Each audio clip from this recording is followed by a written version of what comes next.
Magandang gabi mga kapuso. Ako po ang inyong Kuya Kim na magbibigay sa inyo ng trivia sa likod ng mga trending na balita. Sa karagatan ng Pangasinan may umahong sikreto. Makalipas kasi 80 taon, na-discover sa puso nito ang nawawalang submarine ng US na ginamit, lumubog at pinaghanap mula pa noong World War II.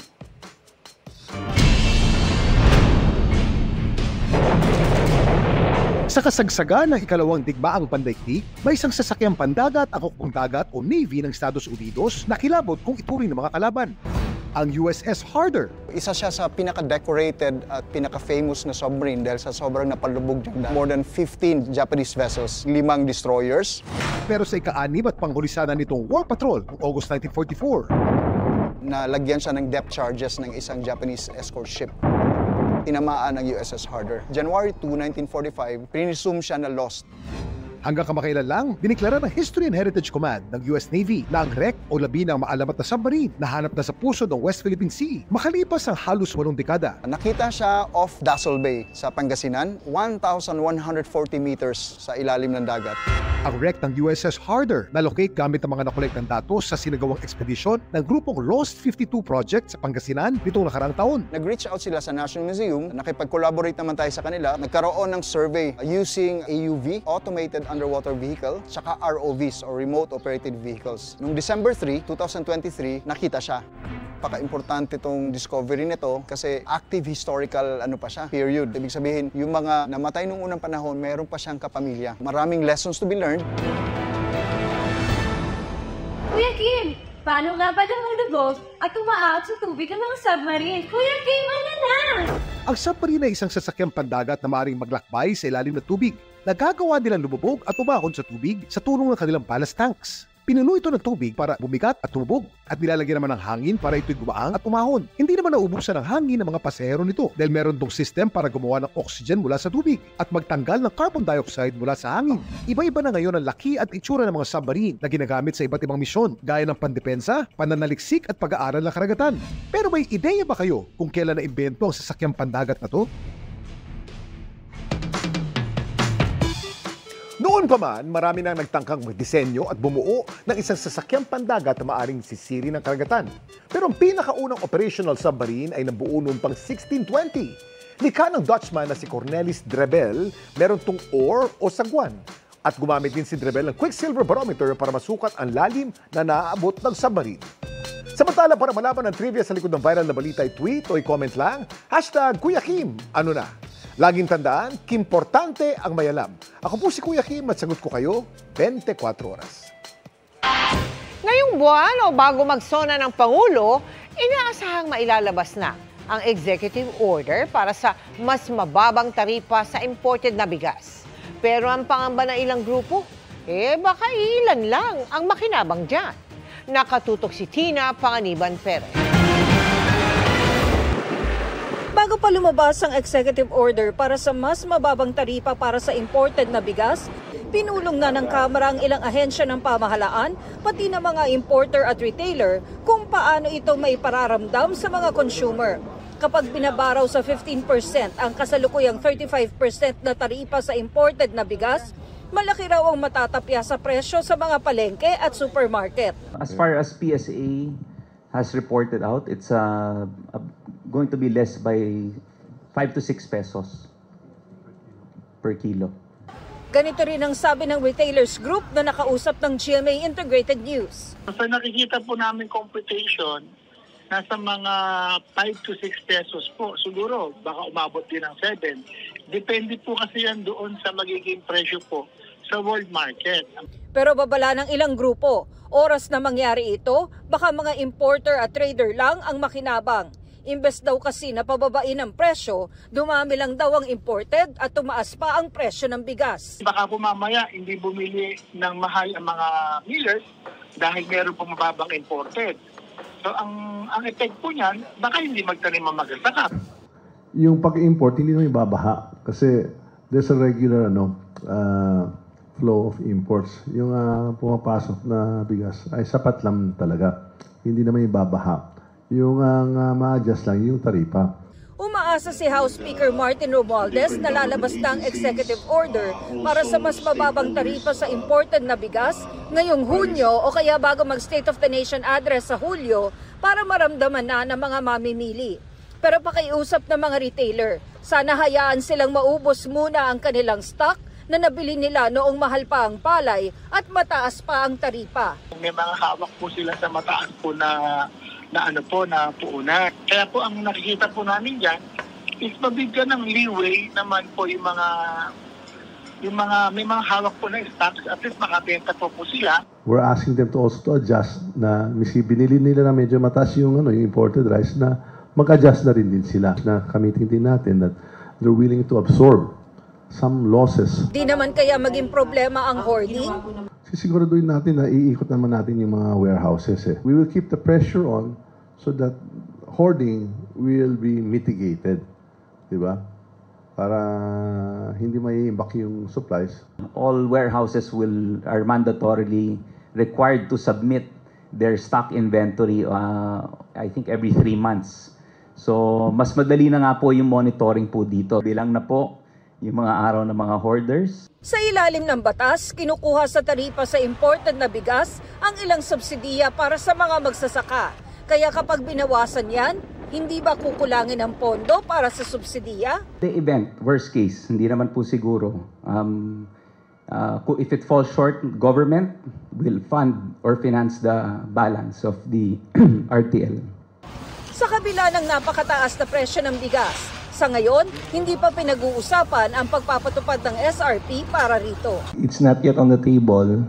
We'll still monitor and see how the market reacts. Para sa GMA Integrated News, Tina Panganiban Perez, nakatutok, 24 oras. Sinuspinde ng Arsobispado ng Maynila si Father Alfonso Valeza sa pagsasagawa ng kanyang mga tungkulin bilang pare, epektibo simula kahapon. Kasunod po yan ang nakunang tila pisikalan sa pagitan niya at ni Novaliches Bishop Antonio Tobias sa St. Joseph Parish of Gagalangin sa Tondo, Maynila. Kasunod ng suspensyon, ayon sa Arsobispado, maituturing na iligal ang anumang sakramentong pangangasiwaan ni Valeza. Inalis na rin bilang parochial administrator ng parokya si Father Valeza nitong Lunes. Inilipat muna ng Arsobispado ang pamamahala sa St. Joseph Parish sa isang parish administration team. At kaugnay pa rin yan, pagtatama po sa aming naunang ulat kahapon, si Father Reginald Malikdem, ang Vicar General ng Archdiocese of Manila, ang nakapanayam ng GMA Integrated News at nagbigay ng pahayag kaugnay sa insidente sa parokya sa Tondo. Mga kapuso, walang bagyo o sama ng panahon pero magpapatuloy ang mga pagulan bukas sa malaking bahagi ng bansa. Dahil yan sa Southwest Monsoon o hanging habagat na nakakaapekto ngayon sa kanlurang bahagi ng Luzon at Visayas. Base sa datos ng Metro Weather, umaga pa lamang may tsansa na ng ulan sa Mimaropa, Western Visayas, Zamboanga Peninsula at Sulu Archipelago. Sa hapon, halos buong Luzon na ang uulanin pati ang Mindanao. Matitindi po ang ulan lalo sa western portions kaya maging handa sa posibleng pagbaha o landslide. May mga pag-ulan din sa Visayas kabilang ang Negros Island, kaya maging alerto. Lalo, ayon sa PBOX, posible pa rin ang lahar flow kapag nagpatuloy ang pag-uulan. Sa Metro Manila, posible rin maulit ang mga pag-ulan bukas. Mga kapuso, kapag may thunderstorms, doble ingat dahil sa panganib na dala nito. Bukod sa buhawi at kidlat na posibleng ikamatay ng sinumang tamaan, posible rin ang hail o yung pagbagsak ng mga yelo. May yelo na dito! Ganyan ang nangyari sa Capiz sa kasagsagan ng malakas na ulan at hangin. Kwento ng mga residente, tumagal ng halos 2 minuto ang pag-ulan ng yelo. Sa gitna ng nakaambang tigil pasada ng ilang grupo kontra PUV modernization, ang pagsisimula sa susunod na linggo ng panghuhuli ng mga jeepney na hindi pa consolidated na jeepney. Ang sabi ng LTFRB, isa sa pinal na ang guidelines para rito, sabay tiyak na hindi apektado ang pampublikong transportasyon. Nakatutok si Joseph Moro. Sa susunod na linggo, manghuhuli na ang Land Transportation Franchising and Regulatory Board o LTFRB ng mga jeep na hindi nag-consolidate sa ilalim ng PUV Modernization Program. Itinuturing na kasi silang kolorum dahil wala na silang provisional authority para tumakbo pa sa kalsada pagkatapos mapaso ng April 30 na deadline para mag-consolidate.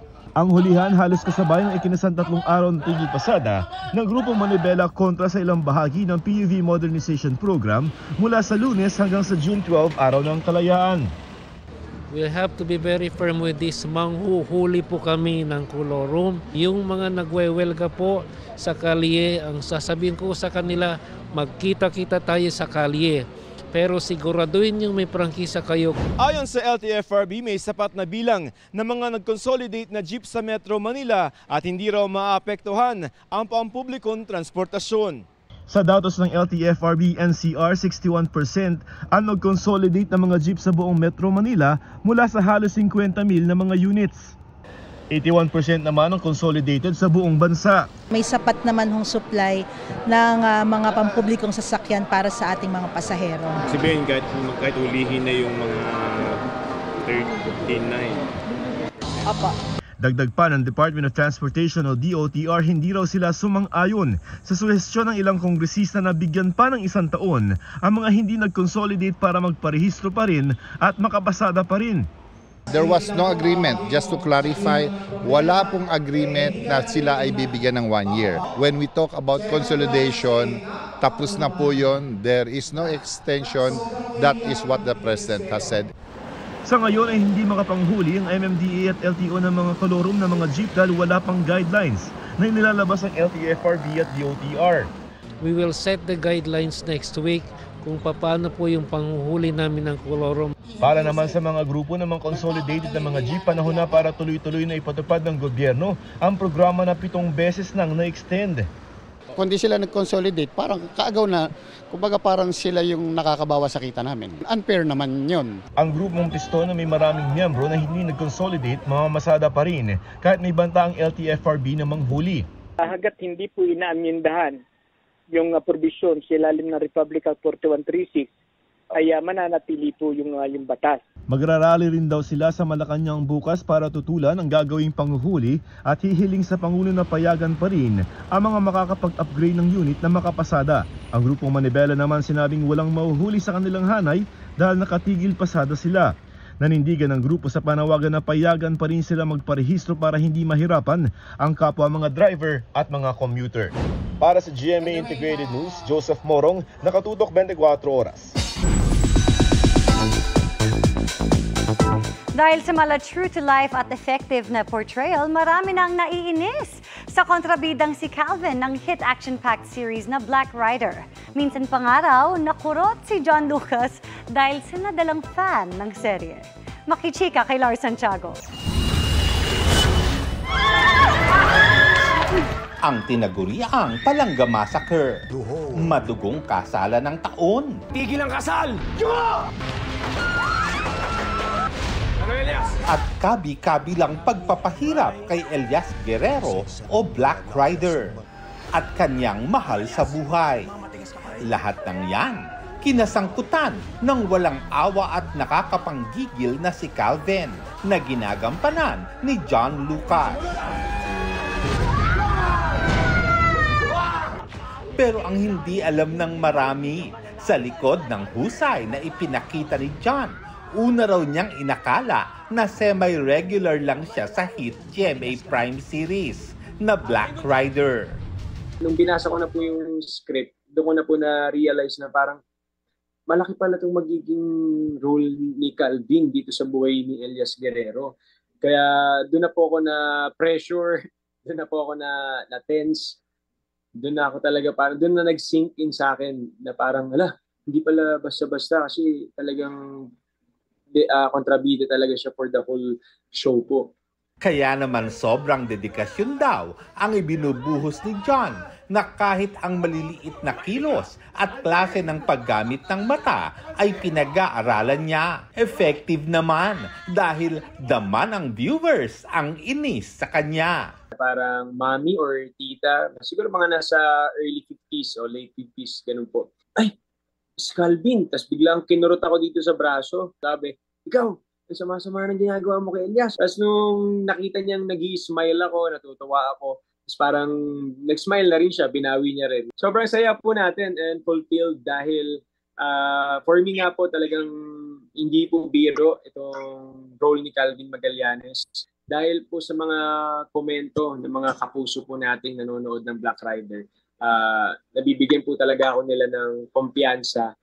Lalo naman daw titindi ang mga mapapanood ng mga eksena ngayong muling nagkaharap sina Calvin at Elias at kasama pa sina Nanay Alma at Vane. Ang lahat ng tagumpay ni John, inaalay raw niya sa kanyang namayapang ama, lalo pat nalalapit na naman ang Father's Day. Superhero natin yan. Kumbaga, yun ang naging inspirasyon po natin sa buong buhay po natin dito sa mundong ito. Siya yung nagtiyaga po sa atin, siya yung sumasama sa atin parati sa mga ginagawa po natin sa industriya. Si Daddy, mula nung nawala po yung mami ko rin, siya na talaga yung naging #1 supporter po natin. Lars Santiago, updated sa showbiz happening.